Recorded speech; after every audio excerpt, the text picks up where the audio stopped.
ಎಳುಕೊಳ್ಳದ ಎಲ್ಲಮ್ಮ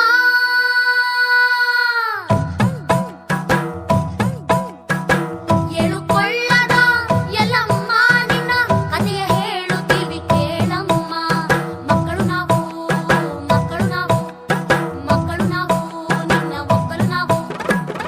ಎಳುಕೊಳ್ಳದ ಎಲ್ಲಮ್ಮ ಕಾಶ್ಮೀರದ ರಸ ರೇಣುಕಾ ರಾಜನಿಗೆ ಮಕ್ಕಳಿಲ್ಲದಿರಲು ಮಹರ್ಷಿಗಳ ಮಾತಿನಂತೆ ಯಜ್ಞವಾಯಿತು.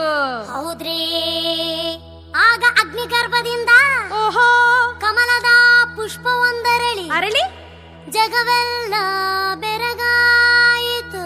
ಓಹೋ ಉಧೋ ಉಧೋ ಉಧೋ, ಉಧೋ, ಸುರರ ತಾಯಿ, ಉಧೋ, ಉಧೋ, ಅದಿತಿ ದೇವಿ, ಉಧೋ, ಉಧೋ, ತಾನೆ ಮಗುವಾಗಿ ಉದ್ಭವಿಸಿದಳು ಜಗನ್ಮಾತೆಯಾಗಿ. ಹೋ ಇಂತು ರೇಣುಕಾದೇವಿ ಅವತಾರವಾಯಿತು. ಅಂಬರದಿಂದಾಗ ಅಮರರ ಪುಷ್ಪವೃಷ್ಟಿಯಾಯಿತು. ಹೌದ್ರಿ ಹೌದ್ರಿ, ಎಳುಕೊಳ್ಳದ ಎಲ್ಲಮ್ಮ ನಿನ್ನ ಕಥೆ ಹೇಳುತ್ತೀವಿ ಕೇಳಮ್ಮ. ಮಕ್ಕಳು ನಾವು ಮಕ್ಕಳು ನಾವು ಮಕ್ಕಳು ನಾವು ನಿನ್ನ ಒಕ್ಕಲು ನಾವು. ಜಗನ್ಮಾತೆಯನ್ನು ಸೇವಿಸಲೋ ಎಂಬಂತೆ ವಸಂತ ಋತುವೆ ಯೌವನವಾಯಿತು. ಧರ್ಮವೇ ಆಕೆ